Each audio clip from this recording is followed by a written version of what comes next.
आज का प्रातः क्लास है 22 जुलाई 1965। रिकॉर्ड चला है। ओम नमो शिवाय।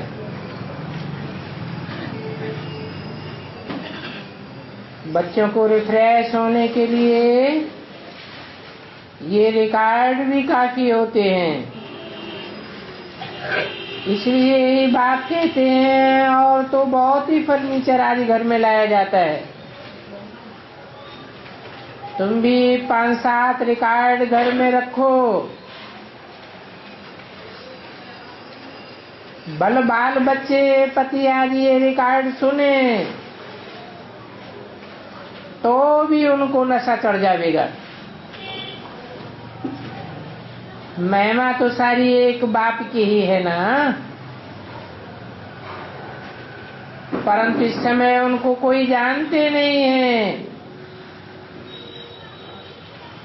और तो मनुष्यों की ढेर महिमा करते रहते हैं। फॉरेन से कोई आते हैं तो कितने आदमी उनका दर्शन करने जाते हैं। और ये कितना गुप्त आते हैं।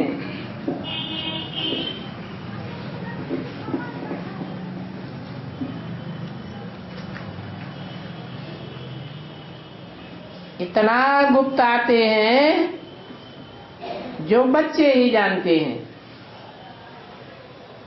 एक ही बाप है जो पतित दुनिया से पावन दुनिया में ले जाते हैं। ये पतित दुनिया है विषय सागर, और पावन दुनिया है क्षीर सागर। तो मीठे मीठे बच्चे, ये भी तुम निश्चय करते हो कि हमको अभी श्रीमत मिलती है।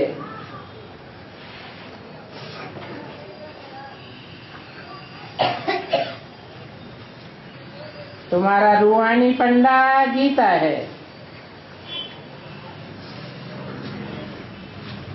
जिस्मानी पंडे तो ढेर हैं, और तीर्थ भी अनेक प्रकार के हैं। वास्तव में सच्चा तीर्थ है मुक्ति और जीवन मुक्ति।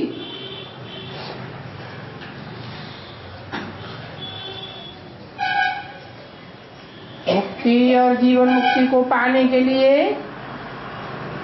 मनुष्य कितने यज्ञ तप तीर्थ आदि करते आए हैं,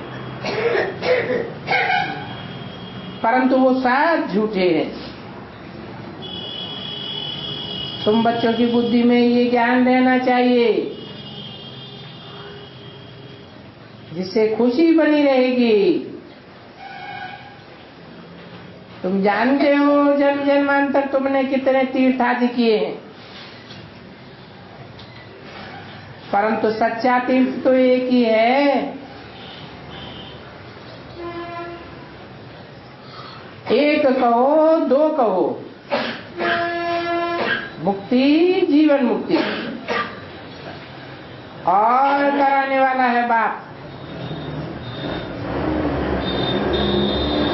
वो भक्त लोग समझते हैं ये यज्ञ तप तीर्थ आदि करने से भगवान आवेगा। अच्छा, वो आवेगा तो कहाँ ले जावेगा? जरूर अपने घर ले जावेगा। तो वास्तव में सच्चा सच्चा तीर्थ है शांति धाम और फिर सुख धाम। ये बात तुम बच्चों की बुद्धि में है। सच्चे सच्चे तीर्थ को याद करना ही मन मना भव है, मध्यागी भव है। बच्चे जानते हैं अभी हम सच्चे तीर्थ पर जा रहे हैं। बाप कहते हैं अपने घर को राजाई को याद करो। स्वर्ग का रचयिता तो एक बाप ही है, उनको ही हेवनली गॉडफादर कहा जाता है, क्योंकि हेवन रचने वाला है ना। इसलिए पूछा जाता है हेवनली गॉडफादर से तुम्हारा क्या संबंध है। अगर सिर्फ तुम पूछेंगे गॉडफादर को पहचानते हो तो झट कह देंगे हाँ वो तो सर्वव्यापी है। तो ये भी समझाने की एक युक्ति रची जाती है कि बच्चों को समझाने में सहज हो जाए। बच्चों ने तकलीफें तो बहुत देखी हैं। आधा कल्प 63 जन्म, 63 जन्म कहो अथवा 64 जन्म समझो,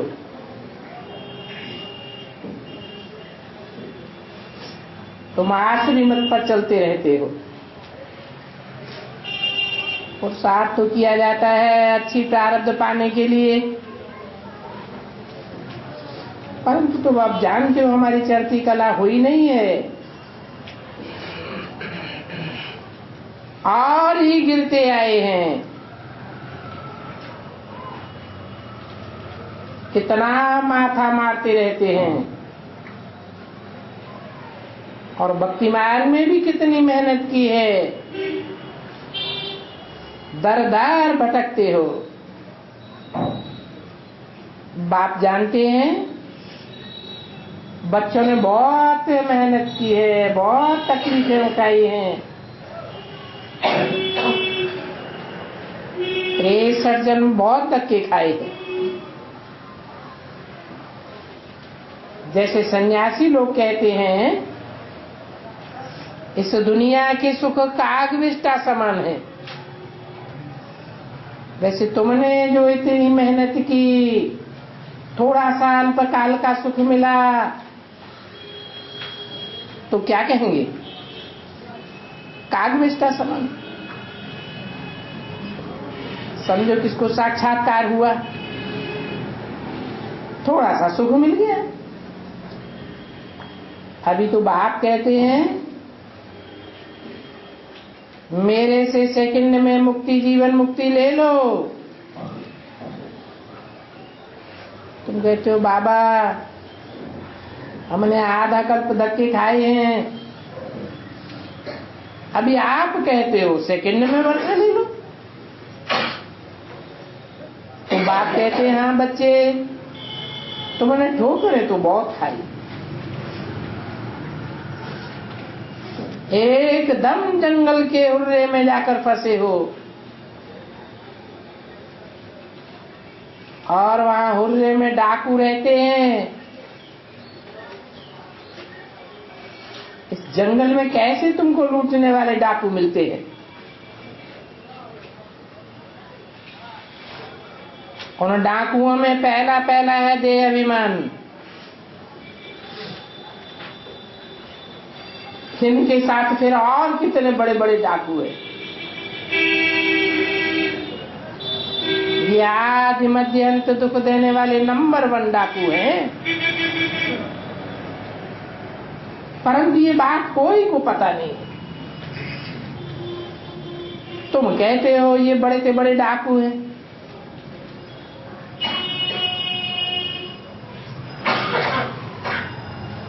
मनुष्य कहते हैं वो डाका डालने वाले डाकू और होते हैं। बाप समझाते हैं इन्हीं डाकुओं ने तुम्हारा क्या हाल किया है। एक दो को काम कटारी मारते हैं, और वो काम कटारी चलाने के लिए कितना खर्चा करते हैं। अभी देखो डाका मारते मारते क्या हाल हो गया। अब ये है तो बेहद की बात है। आज बच्चा जन्म हुआ, कल खुशी हुई, फिर थोड़े दिन बाद मर जाता है। मरता है तो रोने लग पड़ते हैं। अभी दुनिया की हालत देखो क्या है। तुम तो जानते हो बाबा आया हुआ है, वो ही एक सदगुरु है। वो झूठे गुरु लोग तो अनेक प्रकार के रास्ते बताते हैं, जप करो, तप करो, दान पुण्य तीर्थ आदि करो। ये सब करने में कितना खर्चा होता है, और यहाँ तो तुम्हारा कुछ भी खर्चा नहीं है। इस मम्मा को देखो क्या इसने खर्चा किया। तो बाप भी कहते हैं सिर्फ माम एकम याद करो तो तुम्हारे सिर पर जो पापों का बोझा है वो सारा उतर जाएगा। और ये तुम्हारी नई सगाई भी है। जैसे कन्या की सगाई होती है ना, नहीं तो उसको क्या पता किससे सगाई होगी, ये भी ऐसे ही है। कहते भी हैं एक दिन भगवान साजन आएगा जरूर, परंतु जानते नहीं है कब आएगा। वो हद की बातें होती है, ये बेहद की बात है।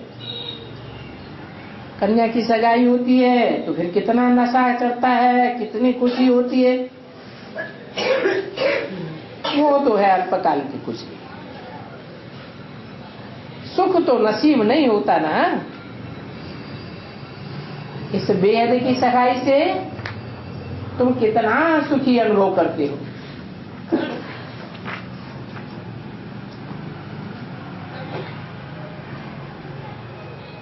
अधूरी मुरली है। अगली वाणी है 30/7/65 की। रिकॉर्ड चला है रात की राही थक मत जाना। मीठे मीठे बच्चे जानते हैं ये गीत कोई यहाँ का बनाया हुआ नहीं है।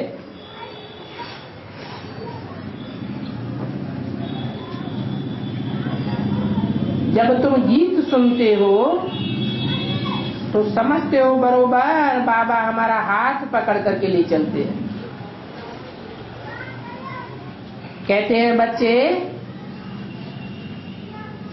तुम घोर अंधियारी रात के राही हो, चलते चलते थक नहीं जाना। जैसे छोटे बच्चे होते हैं समझते हैं हाथ ना पकड़ने से गिर पड़ेंगे, वैसे तुम भी अभी हो घोर अंधियारे में। अंधियारे में ठोकरें ही ठोकरें खाते रहते। बुद्धि भी कहती है एक बाबा ही है जो स्वर्ग सच्चेखंड की स्थापना करने वाला है। ऊंचे से ऊंचा वो सच्चा बाबा है, तो उनकी महिमा करनी होती है। महिमा करनी होती है औरों को निश्चय बैठाने के लिए।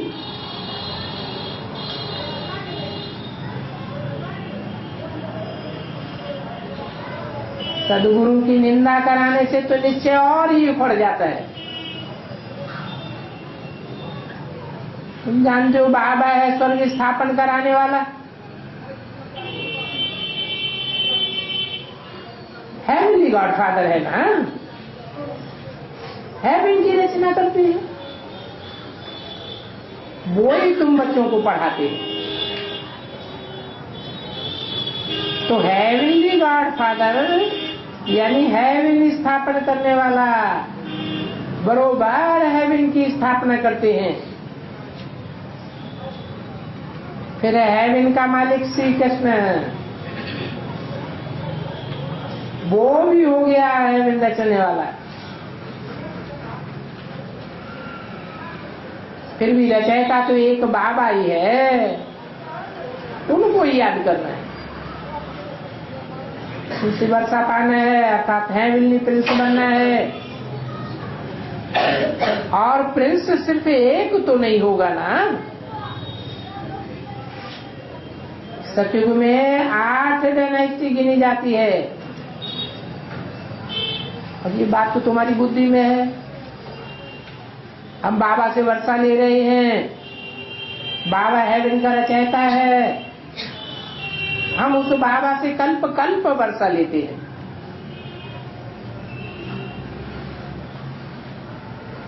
अभी हम 84 जन्म पूरे करते हैं। 84 जन्मों में आधा कल्प है सुख और आधा कल्प है दुख। आधा कल्प है राम राज्य और आधा कल्प है रावण राज्य। अभी हम फिर से श्रीमत पर चलकर स्वर्ग के मालिक बन रहे हैं। ये बात भूलने की नहीं है। अंदर में बड़ी भारी खुशी होनी चाहिए। आत्मा को अंदर में खुशी होती है ना,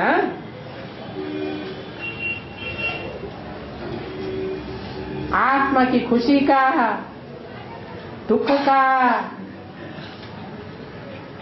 शकल पर तो आ जाता है ना। इन देवताओं की शक्ल देखो कितनी हर्षित मुख है। जानते हैं वो स्वर्ग के मालिक थे। ये बातें समझाने के लिए बाबा बोर्ड आदि भी बनवाए रहे हैं। तुम जानते हो कि हेवनली गॉड फादर की महिमा अलग है, हेवनली प्रिंस की महिमा अलग है। हेवनली गॉड फादर है रचयिता और हेवनली प्रिंस है रचना।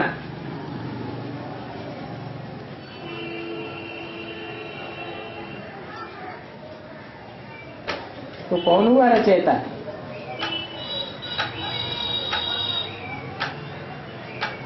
साकार हुआ या निराकार हुआ?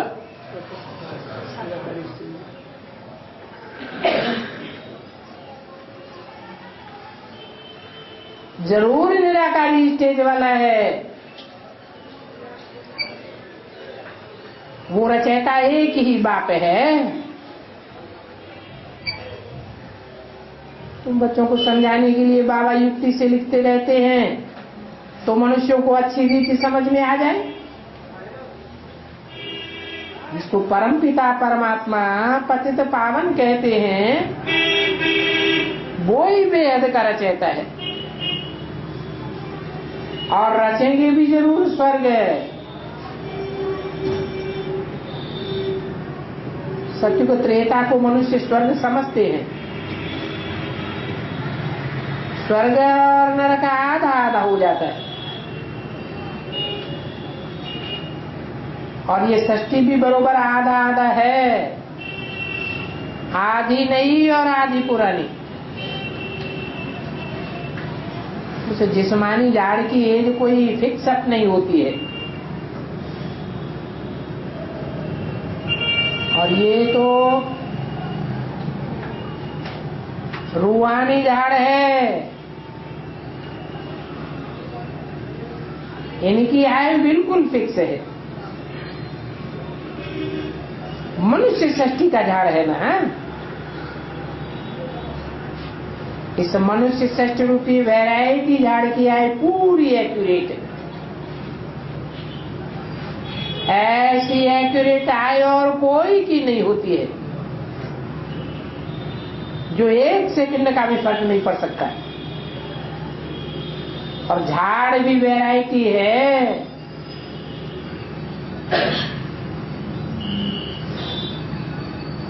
वैरायटी सीनरियां हैं, वैरायटी मनुष्य हैं, वैरायटी योनियां हैं। एक्यूरेट बना बनाया ड्रामा है।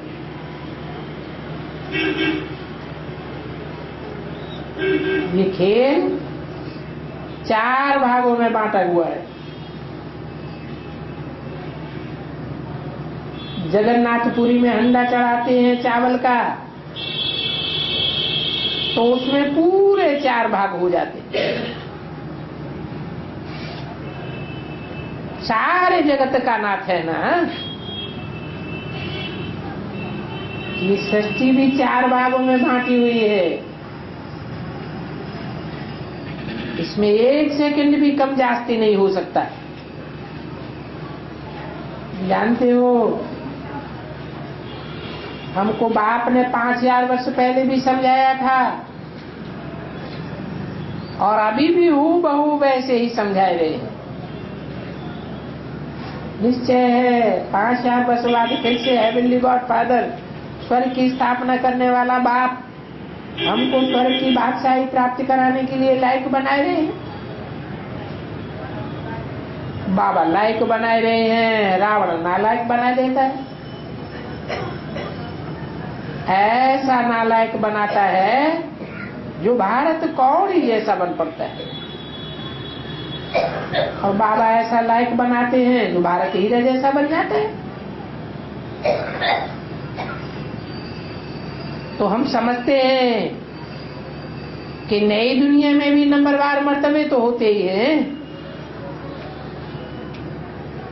क्योंकि हर एक का अपना अपना कर्म बंधन भी है। कोई पूछते भी हैं, बाबा हम वारिस बनेंगे या प्रजा बनेंगे? तो बाबा कहते हैं अपना कर्म बंधन देखो। कर्म बंधन का हिसाब किताब है। बाप कर्म अकर्म विकर्म की गति भी समझाते हैं। बाबा हमेशा कहते हैं अपनी अपनी राय अलग अलग आकर के पूछो, अपने लिए पूछो, बाबा बता देंगे तुम्हारा हिसाब किताब किस प्रकार का है और तुम क्या पद पा सकते हो। सारी राजधानी स्थापन हो रही है। स्थापन करने वाला एक ही बाप है जो आकर के किंगडम स्थापन करते हैं, और धर्म पिताएं तो सिर्फ अपना धर्म स्थापन करते हैं, वो कोई राजधानी स्थापन नहीं करते। सत्युग में लक्ष्मी नारायण का राज्य था, वो है उन्हों की प्रारब्ध। सो भी लक्ष्मी नारायण नंबरवार होते हैं जो नंबरवार प्रारब्ध प्राप्त करते हैं। तो उन्होंने प्रारब्ध कैसे पाई, वो बात अभी तुम देख रहे हो। बाबा कहते हैं मैं कल्प कल्प कल्प के संगम युग पर आता हूं, अनेक ऐसे कल्प के संगम युग बीते हैं और बीतते चलेंगे, जिनका कोई भी अंत नहीं है। बुद्धि भी कहती है पतित पावन बाप जरूर आवेगा, और आवेगा ही संगम पर, जबकि पतित राज्य का विनाश और पावन दुनिया की स्थापना करनी है। इस संगम युग की ही महिमा है। सत्युग त्रेता के संगम पर कुछ होता नहीं है, वो तो सिर्फ राजा ही की ट्रांसफर होती है। लक्ष्मी नारायण का राज्य बदल करके राम सीता का राज्य हो जाता है बस। और अभी तो यहां देखो कितना हंगामा होने वाला है। बाप कहते हैं ये सारी ही पतित दुनिया खत्म होने वाली है। ऐसे टाइम पर मैं साहब का गाइड बनता हूं।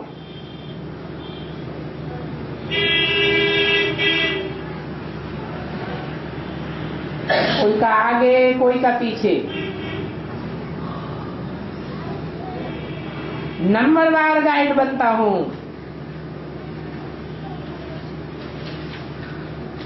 30-65 की वाणी का दूसरा पेज।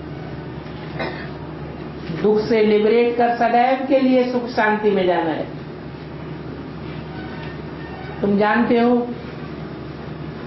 हम सुखधाम में जाएंगे। बाकी और धर्मों में कन्वर्ट होने वाले अथवा और धर्म वाले शांति धाम जाएंगे।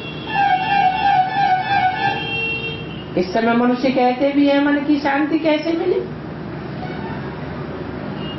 ऐसे कब नहीं कहेंगे सुख कैसे मिले, शांति के लिए ही कहते हैं, क्योंकि सन्यासियों को मिलती ही शांति है। वो इतने हठ योग आदि सब शांति के लिए करते रहते हैं और सब शांति में ही जाने वाले हैं। बाद में फिर अपने अपने धर्म में आने वाले हैं। उनके धर्मों की भी वृद्धि होनी है। वो अभी स्वर्ग में तो आए नहीं सकते, उनका स्वर्ग में आना इम्पॉसिबल है।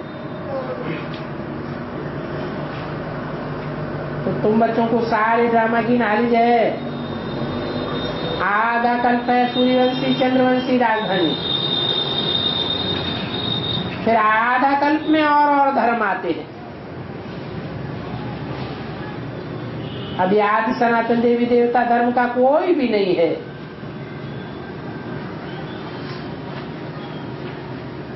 ये आदि सनातन देवी देवता धर्म ही प्रायः लोप हो गया है। तो फिर से स्थापना होती है। ये सैंपलिंग लग रही है, बाबा ये सैंपलिंग लगाते हैं। कैसे और धर्मों से टूट टूट कर तुम्हारे में जुड़ते जाते हैं। वो फिर जाड़ोवादी का सैंपलिंग लगाते रहते हैं। ये तुम्हारा सैंपलिंग देखो कितना वंडरफुल है। फिर भी तुम जानते हो कि अभी एक भी नहीं है जो अपन को देवी देवता धर्म का कहे। बाप समझाते हैं जब ऐसी हालत हो जाती है तब मैं आता हूं।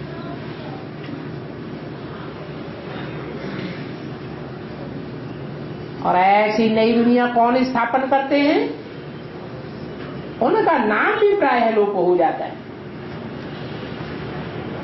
नाम ही बदल करके रख दिया है। क्या रख दिया है? कृष्ण नाम रख दिया है। तो अभी तुम समझते हो शास्त्रों में देखो क्या क्या लगा हुआ है। और अभी भी आप क्या समझाते हैं? बाप कहते हैं ये गीता, ये भागवत आदि जो भी शास्त्र हैं, इनमें कोई भी सार नहीं है। इनमें से भी सार की बातें मैं आकर के बताता हूं। तुमको इन शास्त्रों से कुछ भी मिलने वाला नहीं है। ये शास्त्र आदि पढ़ते पढ़ते तुम पूरे पते तमो प्रधान बन गए। तो मैं अभी आकर इन सब शास्त्रों का राज समझाता हूं।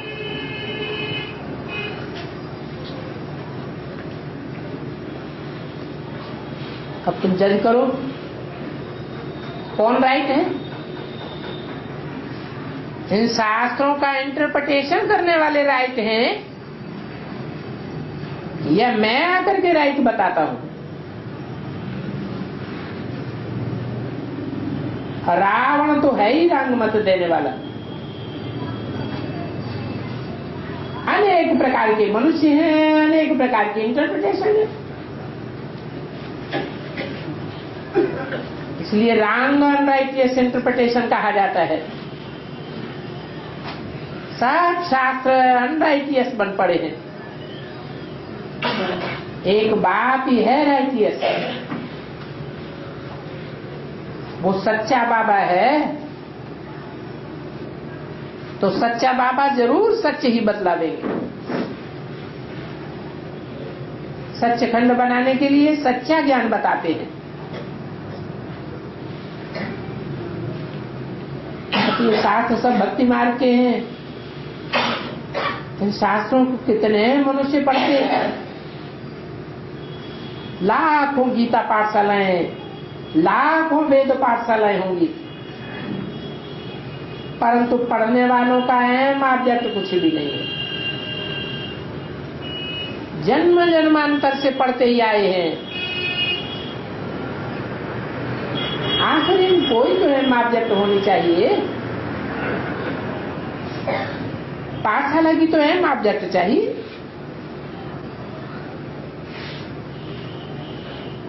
शरीर निर्वाह पढ़ते हैं, अहम ऑब्जेक्ट होती है।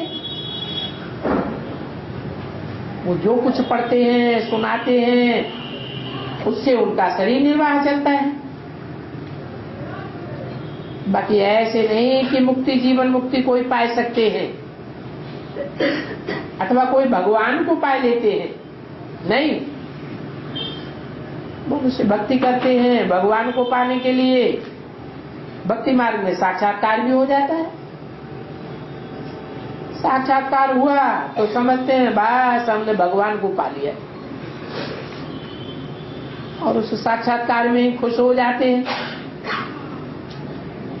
बेचारे भक्त भगवान को तो जानते ही नहीं। समझते हैं हनुमान में, गणेश में, सब में भगवान है। पूरा सर्वव्यापी का ज्ञान बुद्धि में बैठा हुआ है। बाबा ने समझाया है, अब जो जिस भावना से जिसकी भक्ति करते हैं, वो भावना पूरी करने के लिए मैं साक्षात्कार करा देता हूँ, तो वो समझते हैं बस हमको भगवान मिल गया। कितने खुश हो जाते हैं। अब तुम बच्चे समझते हो ये भक्त माल तो है ही अलग, और ज्ञान की माला अलग है। उस ज्ञान माला को कहते हैं रुद्रमाला, और वो है भक्तमाल। जिसने जास्ती ज्ञान पाया उनकी ज्ञान माला है, और वो है भक्ति करने वालों की माला। भक्ति करने वाले भक्ति के ही संस्कार ले जाते हैं, तो फिर भक्ति में चले जाते हैं। वो संस्कार एक जन्म साथ चलते हैं।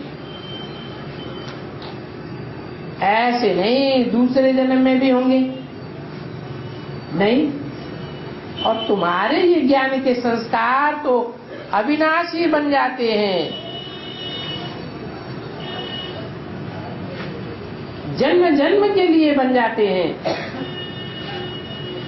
इसलिए बाप कहते हैं ये ज्ञान रतन तुम्हारे लिए स्थूल रतन बन जावे। इस समय तुम जो वो वर्षा पाएंगे, इस संस्कार अनुसार जाए राजा रानी बनते हैं। राजा रानी बनते हैं, फिर धीरे धीरे कला कमती होती जाती है। अभी तुम बीच में हो, तुम्हारी बुद्धि वहां लटकी हुई है। बैठे भले हम यहाँ हैं, परंतु बुद्धि योग हमारा वहां लटका हुआ है। तो आत्मा को ज्ञान है, अभी हम जा रहे हैं, बाबा को ही याद करते हैं। अभी हमारी आत्मा पार हो रही है। शरीर को तो हम इस किनारे ही छोड़ देंगे। ये पुराना शरीर है ना, इस किनारे ये पुराना शरीर, और उस किनारे हमको मिलेगा हसीन शरीर। ये रथ भी हसीन का रथ है, हुसैन नहीं है, हसीन है, जिसको बाबा करके अकाल मूर्त कहते हैं। उनका ये तख्त है, तो ये अकाल तख्त है। आत्मा को गोल्डन, सिल्वर, कापर मिलती है, बाबा को उसमें वो स्टेजेस में नहीं आता है, आत्मा स्टेजेस में आती है। गोल्डन स्टेज वाले को फिर सिल्वर स्टेज में आना पड़े। अभी तुम आयरन एज से गोल्डन एज में जाते हो, अपना परिचय देते रहते हैं, उनको कहते भी हैं हेवनली गॉडफादर। उनका अलौकिक दिव्य जन्म है, खुद बतलाते हैं मैं कैसे प्रवेश करता हूं। इस प्रवेश करने को जन्म नहीं कहेंगे। जब समय पूरा होता है तो फिर भगवान को स्वयं ही संकल्प उठता है नई सृष्टि रचने का। तो ड्रामा में उनका पार्ट है।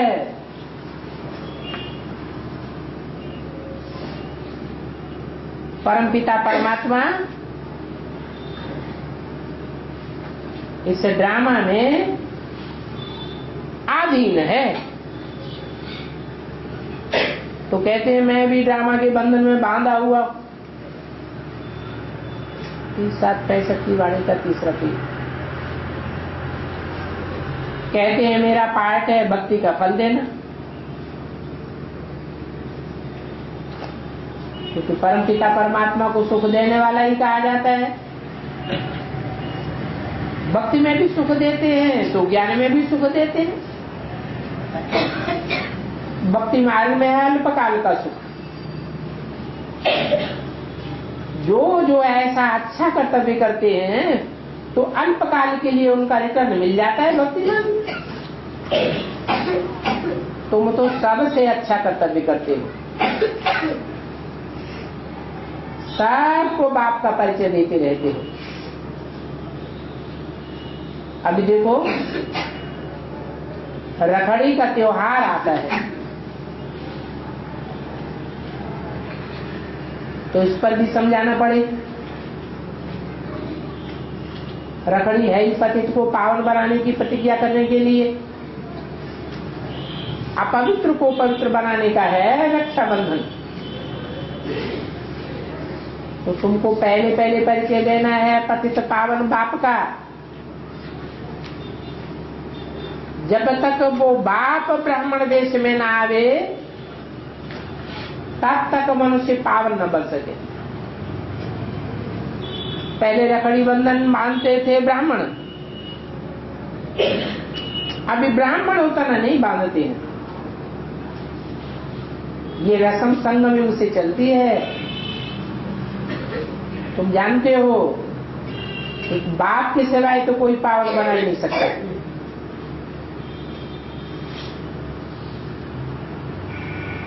जरूर ये कब प्रैक्टिकल में हुआ है जो ये रस्म रिवाज चले आते हैं। अभी प्रैक्टिकल में देखो हम बी के कुमार कुमारियां रखड़ी बंधन बांध करके पवित्र रहते हैं। तो ये जनेऊ, ये कंगन आदि ये सब पवित्रता की निशानी है। पावन बाप कहते हैं काम महाशत्रु है, अब मेरे साथ प्रतिज्ञा करो कि हम पवित्र रहेंगे। बाकी कोई कंगन आदि नहीं पहनना है, जनेऊ आदि धारण करने की बात नहीं है। बाप तो कहते हैं प्रतिज्ञा धारण करो। मुझे 5 विकार दान में दे दो। ये असली रखड़ी बंधन 5000 वर्ष पहले भी हुआ था। जबकि पतित पावन बाप आया था, आकर के रखड़ी बांधी थी पवित्र बनो, एक एक से बैठ प्रतिज्ञा लिखाई थी। कोई तो खून से भी लिख करके दे देते हैं। तो तुम जानते हो पवित्र दुनिया की स्थापना हुई थी। अब तो नरक की दुनिया है। अभी हम फिर से आया हुआ हूं। अब श्रीमत पर प्रतिज्ञा करो और बाप को याद करो तो तुम पावन बन जाएंगे। अभी पतित मत बनो। तुम भी कहो हम बाप की मत पर ब्राह्मण आए हैं ये प्रतिज्ञा कराने के लिए। हमारी तो पहले ही बाप के सामने प्रतिज्ञा की हुई है। तुम्हारे पास बहुतों के खून से लिखे हुए पत्र भी रखे हैं। कहते हैं बाबा हम प्रतिज्ञा करते हैं हम कब पतित नहीं बनेंगे, परंतु ऐसे भी खून से लिखने वाले लिख करके फिर खत्म हो गए। पतित पावन बाप आते ही संगम पर हैं, ब्रह्मा द्वारा आकर के डायरेक्शन देते हैं बच्चों को कि पवित्र बनो। यहाँ सब बच्चों ने प्रतिज्ञा की है, तो बोलो तुम भी प्रतिज्ञा करो तो पावन दुनिया का मालिक बनोगे। बाकी ब्रह्मा कुमारियों को राखी बांधने की दरकार नहीं है। क्या बोला है?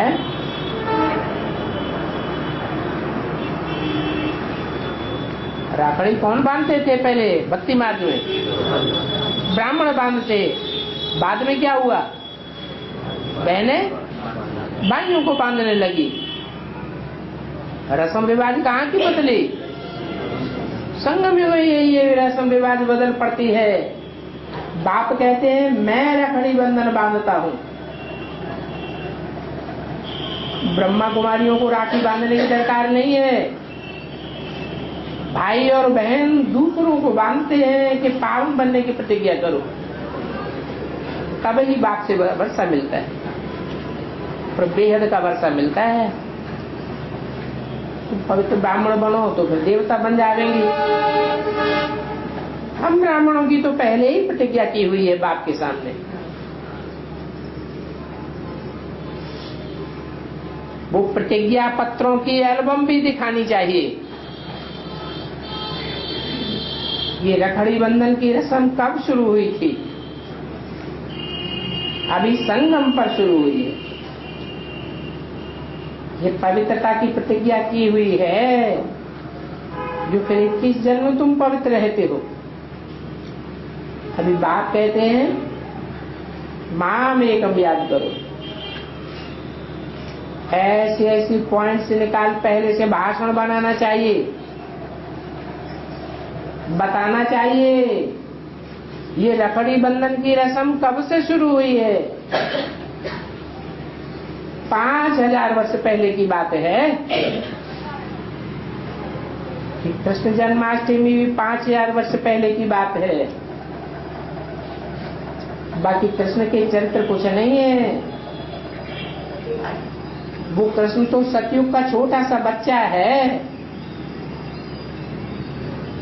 चरित्र तो एक बाप के ही हैं, जो बड़ी चतुराई से बच्चों को कौड़ी से हीरे जैसा बनाते।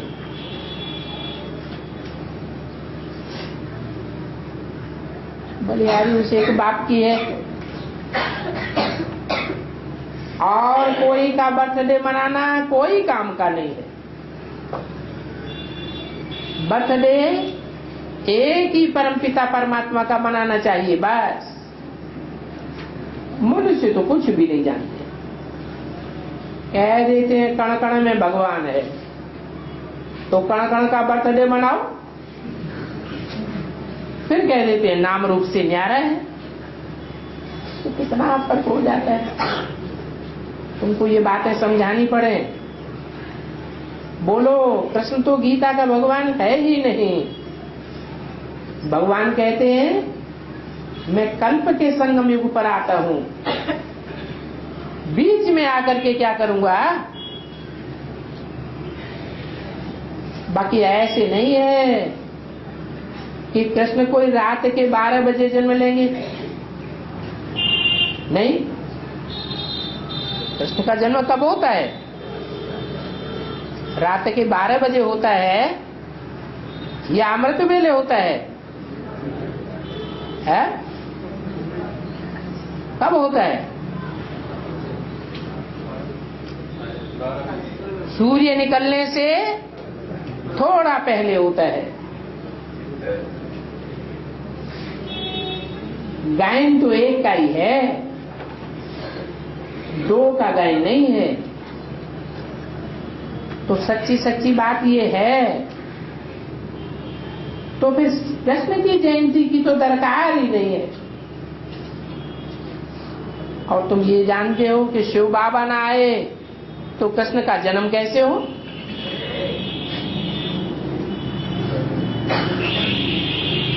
तो महिमा एक ही है, सबका सदगति दाता वो एक है। इसलिए कोई याद करो, क्योंकि इस समय सब दुर्गति में, सब कब्र दाखिल हुए पड़े हैं। ज्ञान सागर के बच्चों को रावण ने भस्म कर दिया है। मैं आए ज्ञान बरसाता हूं, और सागर के बच्चे तो सब हैं। सबको जला करके रावण ने खाक कर दिया। ज्ञान अमृत की वर्षा से जय जयकार हो जाती है, तो भाषण करने वालों को बैठ लिखना चाहिए। दिन प्रतिदिन तुम्हारी ज्ञान की तलवार, ज्ञान का जौहर चढ़ती कला में जाता है। ज्ञान तुम्हारा तीखा होता जाता है। तलवारें भी बहुत किस्म किस्म की होती है ना। तो ये सारी ज्ञान की बातें हैं। रात को जब सोते हो तो बाप को याद करके सोने से स्वप्न आदि भी अच्छे आवे।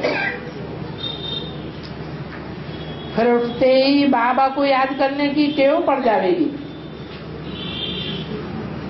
टाइम फिक्स होगा तो टेव पड़ जाएगी। फिर न चाहते हुए भी आंख खुल जाएगी। ज्ञान मार्ग में तो साक्षात्कार की कोई वैल्यू नहीं है। इसका मतलब ब्रह्मा के द्वारा जो ज्ञान चलता रहा और ब्रह्मा कुमारियों में जो भी ज्ञान चल रहा है, वो ज्ञान मार्ग है या भक्ति मार्ग है? वहां तो साक्षात्कार को बहुत वैल्यू देते हैं। अच्छा, मीठे मीठे सिक्किल दे फिर से आकर के मिले हुए ज्ञान सितारों प्रति बाप दादा का याद प्यार, गुड मॉर्निंग।